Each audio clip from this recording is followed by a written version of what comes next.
रुद्राभिषेक का सीधा-सीधा अर्थ होता है रुद्र यानी भगवान शिव, भगवान शंकर।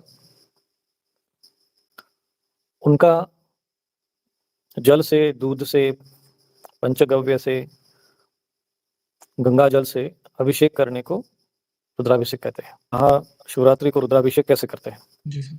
तो रुद्राभिषेक कराने के जो प्रकार है वो 3 प्रकार के हैं। एक तो वेदोक्त, तांत्रोक्त और पुराणोक्त। तो रुद्र अष्टाध्यायी के द्वारा भगवान शिव जी का अभिषेक करने को वेदोक्त रुद्राभिषेक कहते हैं, जिसमें रुद्र अष्टाध्यायी है, जिसको पढ़ते हैं सब, जो वैदिक होती है उनके माध्यम से। दूसरा जो मार्ग है, उसकी जो पद्धति है वो है तांत्रोक्त पद्धति से। तो तांत्रोक्त पद्धति से जो उनके विशेष जो तांत्रोक्त मंत्र होते हैं उनके माध्यम से रुद्राभिषेक किया जाता है, उसमें विभिन्न प्रकार के प्रयोग होते हैं। और पुराणोक्त वाले में जो पुराणों में जो भगवान शिव जी के नाम है या उनकी जो स्तुति है, जैसा कि रुद्राष्टकम है, नमामि शमिशा निर्वाण रूपम या शिव शतनाम स्तोत्र आदि,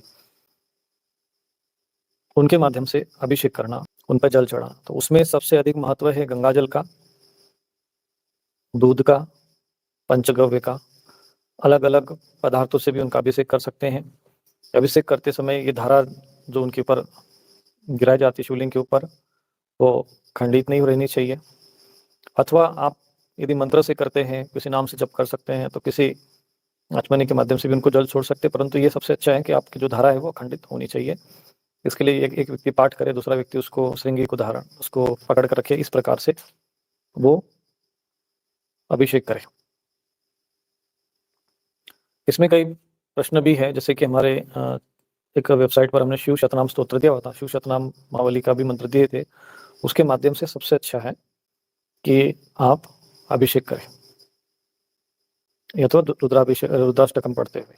इसमें कई अभी मुझे 1-2 प्रश्न ऐसे आए बार-बार कि इसमें जो अभिषेक का जो जल होता है उसमें काले तिल मिला सकते हैं क्या? आजकल जो काले तिल को लेकर, क्योंकि टोटकाचार्यों ने लोगों की बुद्धि को ऐसा भ्रमित कर दिया है, ये सब लाल किताब और यहाँ वहाँ से टोने टोटके इतने अधिक आ गए हैं। तो मैं यही कहूँगा कि यदि शास्त्र में ऐसा कोई विधान आपने पढ़ा हो तो आप कर सकते हैं, पर इन टोटके वालों के चक्कर में आकर ये सब चीज़ें नहीं करना चाहिए। काला तिल ही मिलाकर करो, ये सब कुछ नहीं।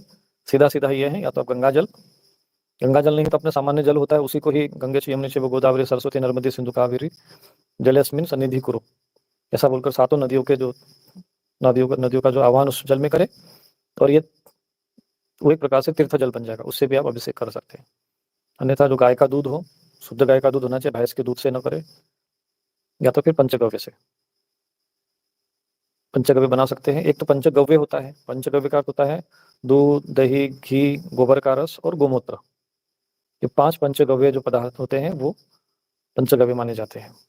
तो पंचामृत में शहद, दूध, दही, मिश्री, ऐसे जो है 5 कोई मिष्ठान्न, मीठे वस्तु मिलाकर आप उससे कर सकते हैं।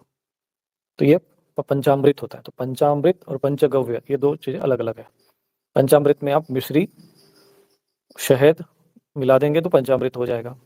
पंचगव्य में मिश्री और शहद नहीं मिलाते हैं। इस प्रकार से आप अभिषेक का जल तैयार करें, पति-पत्नी दोनों इसमें साथ में बैठे और प्रयत्न करें कम से कम 1 घंटे तक कम से कम 11 पाठ हो। कितना धारा थोड़ी पतली रहे, ये ध्यान रखें। माना कि अखंडित भी हो गई तो उसमें कोई दोष लगेगा, कोई पाप लगेगा, ऐसा मन में भय नहीं रखना। धारा इसलिए अखंडित होनी चाहिए कि जिससे कि मन की एकाग्रता बनी रहे, एक भाव बना रहे, एक प्रवाह बना रहे। इसके लिए वो धारा प्रवाह कहते हैं उसको। और कोई प्रश्न इस विषय में? जी स्वामी जी, लोगों का ये भी प्रश्न है कि चारों पहर में ये रुद्राभिषेक करना है कि पहले पहर में या सुबह-सुबह ही शिवरात्रि के करें?